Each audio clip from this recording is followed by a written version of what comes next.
especially if you have people's attention, if they have appropriate prior knowledge, if you're presenting in context with meaning. If you go to a disciplinary conference in your area, you can learn a lot from hearing lots of people speak, but that's because all that is going on.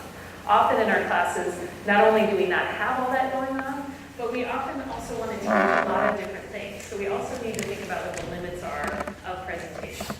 Lectures are still by far the default method across higher ed, but what's happened is, this list, we generally want students to be doing all these other things going on in our classes. We want this kind of learning to be happening, but presentations are really good at doing just a few of these things. We can give them information that they would then use to develop skills or to practice their critical thinking or to apply information, but they're not really getting that by just sitting there listening to us do it. So we certainly need to do some of that, but we also want to make sure we're giving them time to develop these other kinds of ways of learning.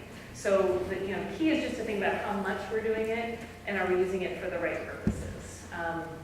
You might just think about, what do you expect students to really learn from your presentations? Do you want them to be, I want to develop these high-level critical thinkers, well then they need to do a little bit more than just have our presentation.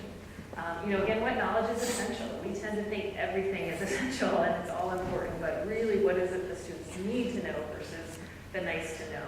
And simply, are there other ways? Are there some of those other big rocks that they could do that would give them that same content in a different way? So some things to think about. In just the few minutes left, I was going to talk about one other way of learning with less depth. But I'm curious on this list again, how many of you, let's see which, I need my glasses, how many? I think my arms are not long enough anymore. So actually it's those very last two, personal growth and self-discovery and real-world experiences through reflection. How many of you put that as something that's in your class? So actually we have a good number of hands. This isn't usually something we often think about as much, but reflecting on experience is something that more and more we really articulate that we want to be doing in higher education. And so this way of learning we call experiential learning. Sometimes that word is used for different kinds of teaching methods than what we talk about it as, but for this, on one hand, we're talking about kind of the bigger experiences like internships, externships, study abroad, service learning, civic engagement kinds of things, but it also could be things you do in your class.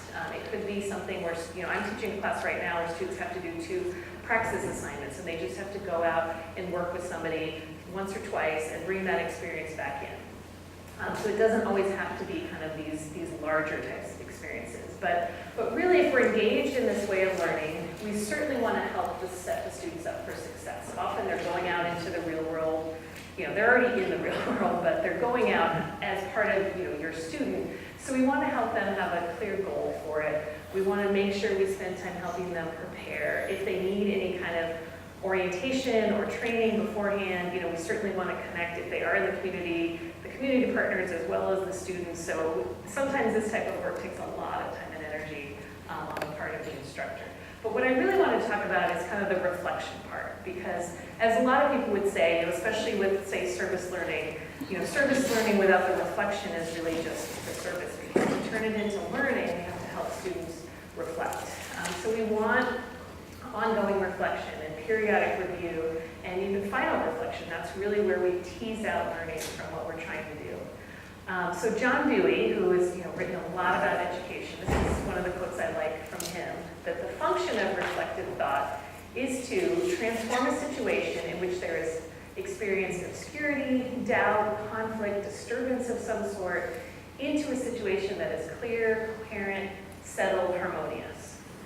So when we're reflecting, often what we're trying to do is take something that we don't quite understand, that causes some dissonance in our minds, and trying to make sense of it.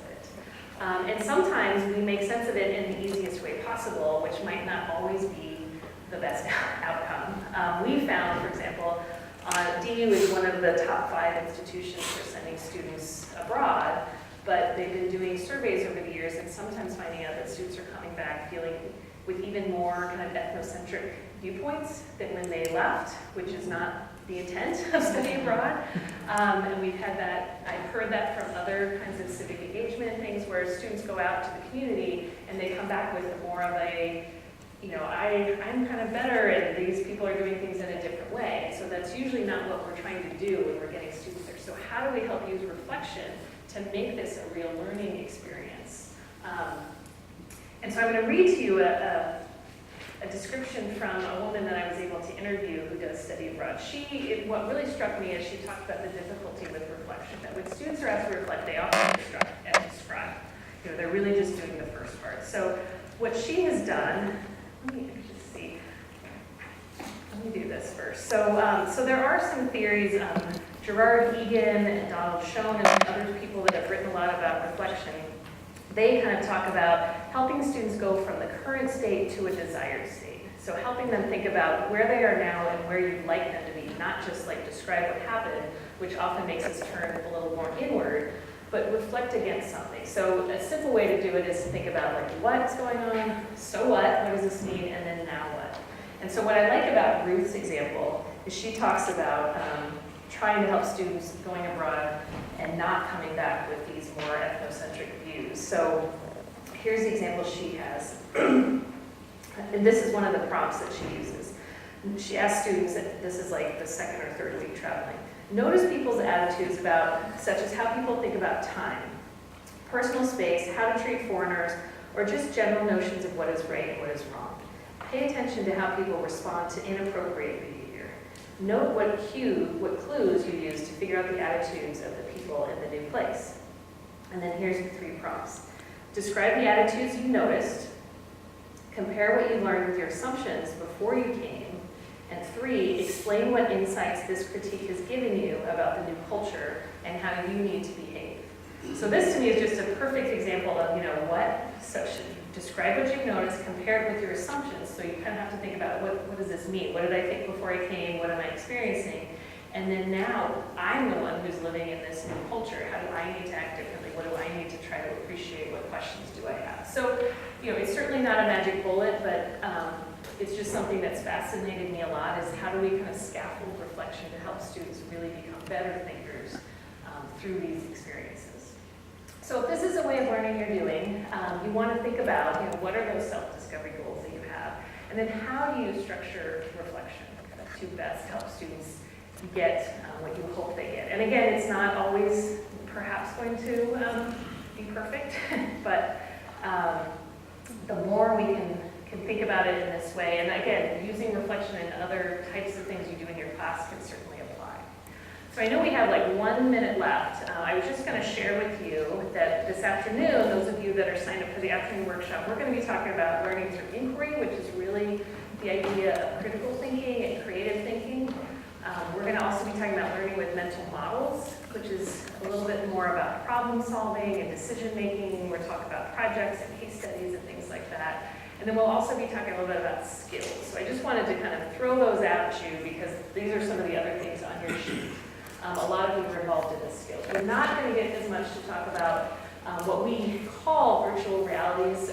This term might mean a little thing different when we created it 10 years ago than it does now, but it's this idea of helping the students practice more professional skills, if you will. So this is something like role-playing and games. So these, if you have some of these other check marks on your sheet about what you want students to learn, these are some of the ways of learning that match them pretty well. And then finally, groups and teams is one of the other 7 ways of learning, which is really, we actually talk about a lot with emotions and feelings in addition to perspectives. We tend to use groups for a lot of things, but that's a place where we do want to think about, how are students learning different perspectives as well as perhaps even different attitudes. And yes, we say the F word, feelings.